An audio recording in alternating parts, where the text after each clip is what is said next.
May 12th, 2026. Well, the day that the Jeremy Corbell based movie Sleeping Dog will premiere on streaming, I guess, on Amazon and other places. But that's not the real topic of this video. The main topic here, of course, is Trump is going to China uh, in a couple of days, and I think on Wednesday. And so, for a nice little, that's 3 day visit, if I remember that's right. And of course, lots on the agenda. I'm sure, of course, as always, trade, and of course the war in Iran. I guess with Iran, that's going to be a big topic, I think, too, because of course, apparently China gets about 40% of their oil, at least traditionally, from the Persian Gulf, and about 80% of the Iranian oil support goes there, but they also get a lot from the other Gulf states. And so, since it's mutually blockaded, in effect, Iran is also blockading China's oil too, you see. And since we've sort of done a thing on the Venezuela, of course, they're probably more dependent on Russia now. So that's another thing that can still be discussed. And we'll see, as Trump would put, who has the cards in this one.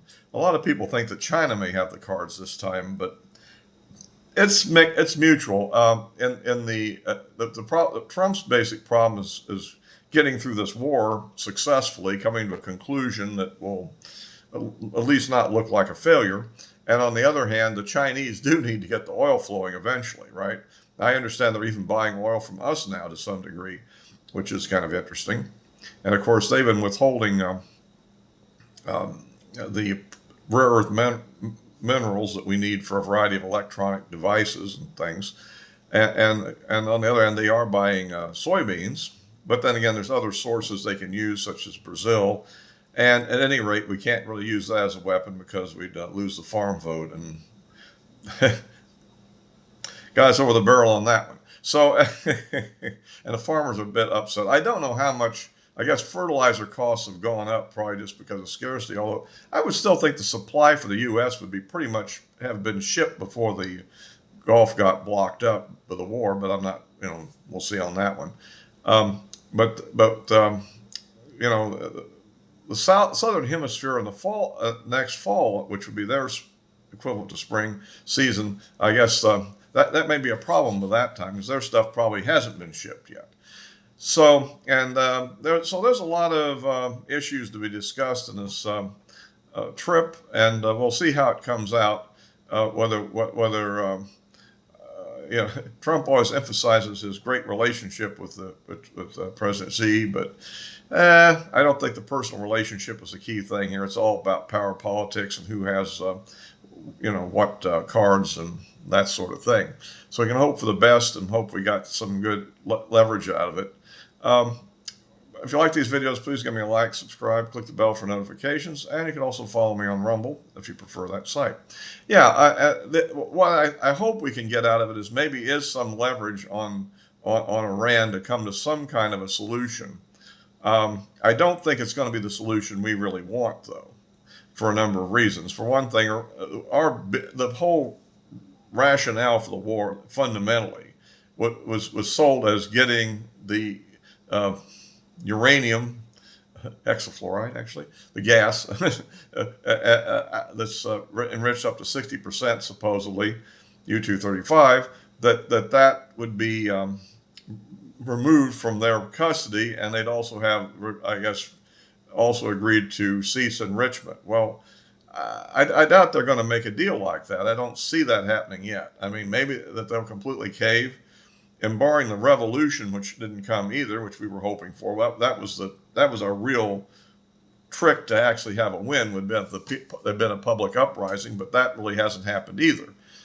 So as it is, we're kind of in an increasingly protracted situation, which is really kind of bad for everybody in the world. And I don't know if it's necessarily good for them, but politically it could be bad for us, so to speak. And I think it isn't going to affect my vote any. I mean, I'm actually probably increasing my support for Republican causes as this goes forward and will into the election. This is usually my pattern, and continue to get obnoxious emails from Republican associated candidates and organizations continually making comments like, have you abandoned us when I just made a contribution the day before? I mean, somebody ought to reprogram that computer into being a little bit more reasonable.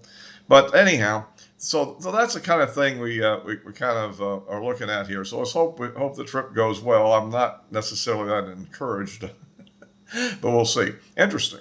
But at any rate, it didn't get canceled, and I guess one reason why we're not attacking Iran very heavily right now is the threat that it might get canceled if we did. So I guess the big attack probably won't occur until after he's out of China, probably. So anyhow, so that's kind of that one. Other topics that are kind of interest here, we have the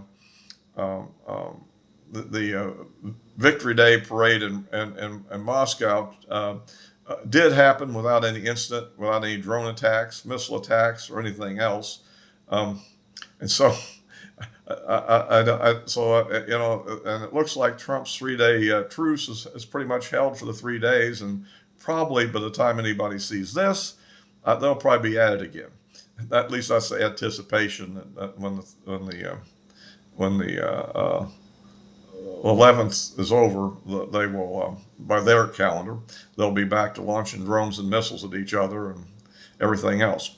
I've been noticing lately that there's been a lot of really hyped up Ukraine propaganda out there. I'm not sure that you can really say that Ukraine is really winning the war now as compared to where they were last year, but they are engaging in a variety of counterattacks. We'll see what little surprise they might have for the opening move. I mean, in my opinion, these ceasefires are actually generally worse than just continuing the conflict from the point of view that all happens during them is both sides probably use the 3 days for logistical support in order to get, people and munitions into fighting positions so they don't get droned on the way to that point as much as they would if there was a full-scale conflict. But at any rate, so at least he had a little influence on that. I understand that Zelensky's riding high with his $100 billion worth of support. And the question, of course, is how much do we have available to sell to them, or does Europe have? That's another question to look at. So anyhow, we're still following up on the UAP document release. I'm going to have to go into some intensive study on this thing. Apparently, I've been noticing, particularly on the videos that have been released, there's a lot of older material, some of which apparently have been available before due to various FOIA requests and things like that, as you're following, like the Black Vault site, which has a lot of stuff like that, and other places. On the videos, which I think people are talking about, I still don't think they fully grasp what they're looking at. These are not visual pictures. These are video recordings of IR sensor data, and a light spot just means a heat source, and when it's in the positive mode, let's call it, I don't know what the term they use is for it, and then they can go in an inverted mode, and when they go into that mode, heat is a black thing, a black spot, and then the light, so they can go either way on that, and so most of these are in the positive mode. You see these little light dots moving around. But without the perspective, and more data to know how to interpret it, we really don't know what we're seeing. Is it totally irrelevant or is it relevant? We don't know. I mean, I think that Arrow knows a lot more than they've told us here. They pretty much just put out a document saying who submitted the thing and what command submitted it, and that's about it. And here's the video. So what do you make of this? Well, if you don't have a bit more knowledge about what was going on, what our Reaper drone platform was doing, what was it looking for? Like one of them, the debunkers have said, well, that's a flare that was shot up, somebody looking for rescue would shoot this flare up from the ground and go up to 1,000 feet, burn for about 40 seconds or so, and okay, and they think that's what that was, and it may well be, but we can't know that if we don't know the altitude of the drone that took the picture, because it looks like it's about at the same altitude when you look at the way it's approaching.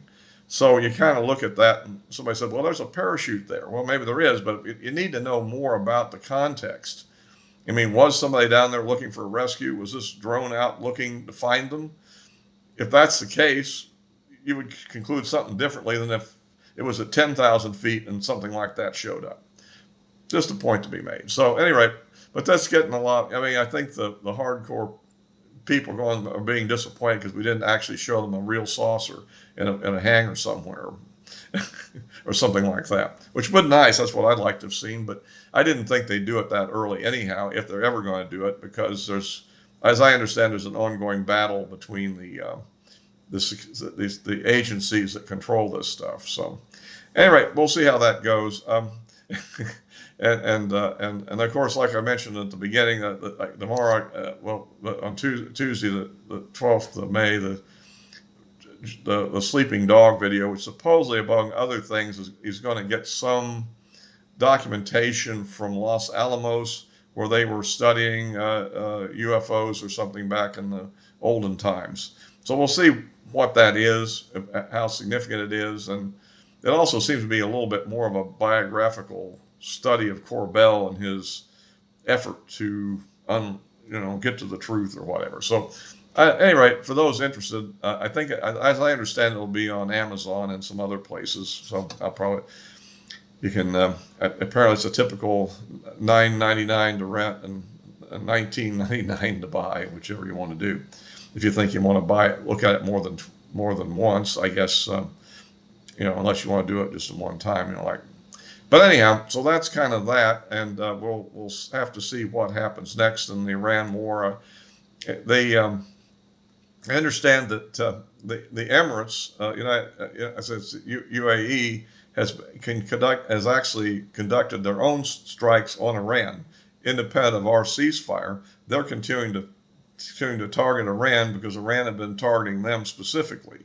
And somebody made the comment that actually they've been targeted more than Israel has in this whole thing. So that's an interesting development there. It seems like there's an ongoing kind of break there between them and meanwhile the Saudi Arabia has been a little bit less favorable to our so-called Operation Freedom, and apparently that was what shut the thing down for a while. But I don't know. It's interesting to see whether or not we will really try to conduct that kind of an opening operation or not. I think that probably anything serious will probably wait until after Trump gets back from China to see if he can negotiate anything. And the other thing, of course, he's obviously going to try to do is to try to pressure China not to supply a lot of advanced weapons to Iran. And I don't know how that's been going right now. There's a lot of talk about that pickup trucks are driving petroleum. I don't know. We're talking refined or unrefined into Pakistan, and there's other modes of transportation, but I don't think any of them really compete with a super tanker. So as it is, I think that they really are kind of backing up their oil supply quite a bit, and we'll just have to wait and see how that all pans out. So that's about it for this time. As always, I'll be posting this on YouTube and Rumble, and the address of my social media account will be in the description below. So all for now.